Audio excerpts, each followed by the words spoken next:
좀비, 보통 죽었음에도 움직이는 시체를 뜻하고 여러 매체에서 삶과 죽음의 경계에 있는 존재로도 묘사가 되었으며 물리면 감염이 된다든가 수수께끼의 바이러스에 의해 좀비라는 특이한 존재가 탄생하기 때문에 좀비를 다룬 여러 매체에서는 비감염자들이 도망을 다니며 험난한 삶을 살아갑니다. 그런데 여기 좀비들과 동거하는 고등학생들이 있다면, 그것도 스파게티 같은 요리를 하기도 하는 사치까지 부리는 생존자가 있다면 어떨까요? 당신들이 생각하는 그거 맞습니다. 오늘 할 애니 2012년부터 연재를 시작해 본편은 완결이 났지만 다시 속편으로 연재를 하고 있는 치유물의 대명사 학교생활입니다. 학교생활의 스토리는 카이호 노리미츠, 작화는 치바 사토루가 담당했는데요. 작화 자체는 일반 일상물이라고 해도 딱히 위화감은 없지만 이게 내용이 문제란 말이죠. 분명 1화에서 학교생활부라는 동아리 부실 안에서 부원들이 먹고 자고 솔직히 그냥 다들 그냥 그렇게 흘러가는 일상 학원 힐링물인 줄 알았잖아. 근데 옥상에서 밖을 내다보니까 마을이 다 부서져 있네. 아니 1화를 다시 돌려보니까 중간중간 창문도 깨져 있고 가면 갈수록 풀리는 떡밥들이 심상치가 않더만. 애니 1화가 처음으로 공개됐을 땐 홈페이지, 오프닝, 광고까지 싹 다 힐링처럼 해놓고 딱 1화 마지막 부분에 좀비물에 대한 게 밝혀지자마자 이 미친놈들이 싹 다 바꿔버려. 학교생활 홈페이지에 보면 지하 1층부터 옥상까지 총 5층이 나와 있는데 각 층은 BD나 DVD 판매 아니면 각종 공지가 들어있는 걸 확인할 수 있단 말이지. 근데 지하 1층은 물음표로 되어 있어서 누르면 애니를 다 봤다면 익숙한 배경과 소름 돋는 화면이 나와. 애니를 안 봤으면 그냥 소름만 돋는 화면이 나올 거고요. 근데 여기가 애니 11화 방영 후엔 문이 살짝 열려있고 누군가의 다리가 보이기 시작해. 거기에 배경 또한 더욱 지저분해지고, 지금은 애니 방영이 끝났으니 아무런 효과도 없겠지 라고 생각했다면 오산. 자정이 지난 후엔 11화 이후처럼 사이트가 살짝 어둡게 변하고 밝아 보였던 캐릭터 소개 프로필 사진 또한 등을 돌리고 있지요. 유키 친구로 나왔던 캐릭터와 영어 선생님은 작품 시작 시점에 이미 죽어 있어서 아예 모습조차 사라져 있는 모습을 확인할 수 있습니다. 이때도 지하 1층으로 들어가면 문이 살짝 열린 걸 볼 수 있어. 애니 1화를 기준으로 밝았던 초반부터 의심을 할 수 있는 부분이 꽤나 많아. 아무리 동아리라고 해도 자료실을 침실로 쓰거나 학생회는 어디다 버리고 학생회실을 학교생활부로 만들어버리거나 영어 시간 칠판에 써져 있던 단어 또한 수상하지요. 하자드라는 단어는 위험 또는 위험한 이란 뜻을 가지고 있는데 바이오 하자드 한 번쯤은 들어봤잖아요? 그 하자드가 맞습니다. 이건 뭐 그렇다 쳐도 그 뒤에 나오는 문장들이 뭔가 이상해. 나는 모두와 공부하는 것이 즐거웠다. 모두와 같이 다시 공부하자. 하지만 결국 모두 이루어지지 못했다. 라고 하질 않나. 그 옆에 분홍 글씨는 모든 것은 과거의 어둠 속에 있다. 제발 나를 버리지 말아줘. 도와줘.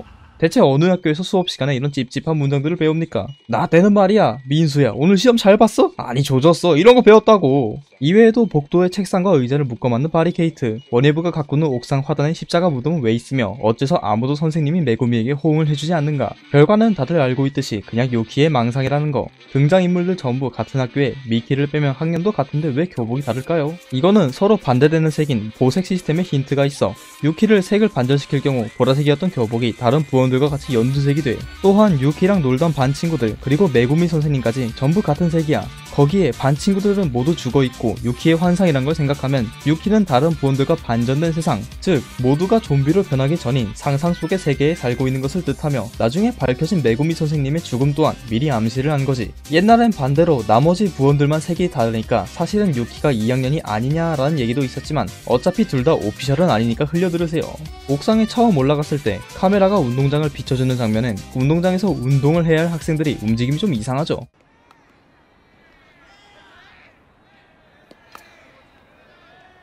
2화부터는 어차피 좀비 아포칼립스 장르인 거 다 알려졌으니까 그냥 대놓고 나와. 이 좀비에 대해 좀 더 알아보자면 우리는 흔히 좀비라고 부르는 이 존재들은 작중에서 단 한 번도 좀비라고 불린 적이 없고 그냥 그것이라고만 언급이 돼. 한국의 K-좀비와는 달리 학교생활의 좀비들은 지능이 없는 수준에 계단 하나도 오르기 힘든 운동신경을 가지고 있어 건물층이 높을수록 안전한 구조를 가지고 있대. 근데 이런 주제의 힘은 일반인보다 세대여도. 다만 정확한 처치 방법은 나오지 않았지만 머리를 날리면 쓰러지더라고. 왜 이딴 놈들한테 인류가 당한 거지? 이 좀비들도 먹고 살긴 해야겠는지 애니에서 사람을 못 먹으면 지들끼리 씹고 뜯고 맛보고 즐기더라고. 감염 루트는 공기 감염과 감염자에게 물리는 루트가 있는데 안 물리면 되는 줄 알고 벙커에 들어갔다가 공기 감염 때문에 죽은 사람도 있었고, 감염 범위는 3년 안에 쿠루미가 의사 준비를 하는 것을 보아 어느 정도 사회가 살아있는 것으로 세계 멸망급은 아니었나 봅니다. 세계 멸망이라고 보였던 설정 또한 사실은 일본 아니면 해외 조금이었나봐. 좀비 사태를 벌인 세균은 메구리가오카의 풍토병이었는데 옛날부터 종종 이 균이 퍼져 관련 매뉴얼 또한 존재해. 이전 사태들은 격리후 소각을 화재 사건으로 조작해 덮었다고 해.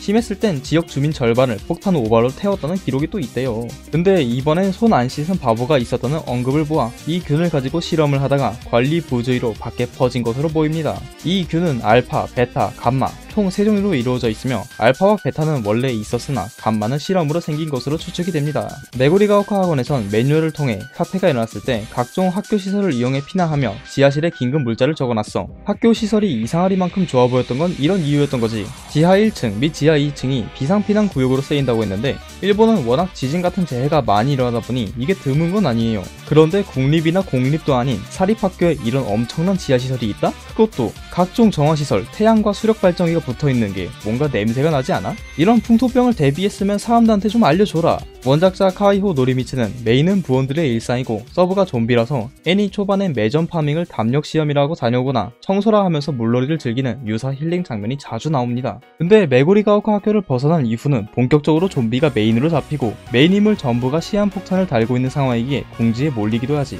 작품의 주인공은 학교 생활부 5명이라고 할 수 있지만 진정한 주인공은 따지고 보면 유키야. 정신병으로 현실 도피를 하면서 환각이나 보던 유키가 어느 순간부터 현실을 마주하고 극복하며 늘 보살핌을 받던 아이는 다른 부원들을 보살펴주는 경지까지 도달해 결국은 세계를 구한 영웅이 됩니다. 점차 나락으로 빠져가는 다른 부원들과는 확실히 다른 취급을 받는 게 보이지요. 학교 생활은 학교 일상물도 맞지만 엄연히 공포 스릴러가 포함이 되어 있잖아. 근데 이게 옛날엔 올레 TV에선 힐링 일상물, U+ TV에선 순정 코믹, BTV에선 SF 판타지에 분류를 했었단 말이지. 작가 카이호 노리미츠는 학교생활 관련 프로젝트가 몇 개 더 있다고 했고 그중 하나가 좀비 사태 이후의 주연들을 보여주는 후속작이라고 해. 현재 코로나 바이러스가 상당히 심각한 수준인데 아오이 사이코가 어떤 바보가 손을 안 씻어서 좀비 사태가 일어났다고 한 발언이 코로나 사태 때문에 다시 한번 떠오르게 됐지. 학교 생활은 자칫하면 해피엔딩이 될 뻔하긴 했는데 개인적으로 부원 모두 감염 후 핵으로 몰살당했으면 좋았지 않았나 하는 생각이 있긴 합니다. 아니 그도 그럴 게 여태까지 그렇게 몰살 플래그를 세워놨으면 써야 할 거 아니야.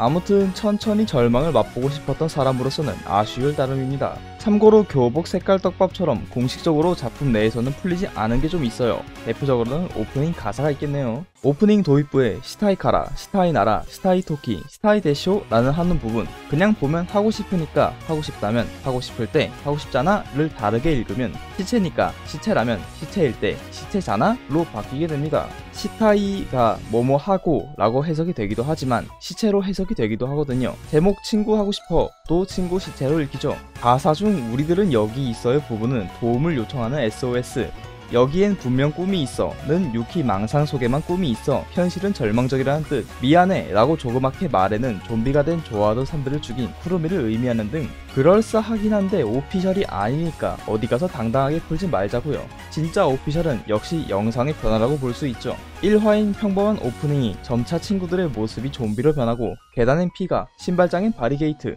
교실은 피원복 등등 회차가 지나고 진실이 밝혀짐에 따라 바뀌는 오프닝은 매번 기대하게 만들었죠. 앞서 말한 뇌피셜 모두 대부분 너무 잘 맞아떨어져서 거의 정론화까지 됐기 때문에 10주년 기념으로 나온 마마마처럼 혹시 후속작에서 나오게 된다면 바뀔 수 있다는 점 유의해주시길 바랍니다. 참고로 학교생활은 니트로 플러스 소속, 꿈도 희망도 없었던 사이코패스와 마마마 또한 니트로 플러스 소속이에요. 원작 소속이 니트로 플러스라면 제발 각오하고 봐. 그래서 이런 걸 어떻게 알았냐고요? 나무위키 보세요. 그럼 여기까지 오은종이었습니다.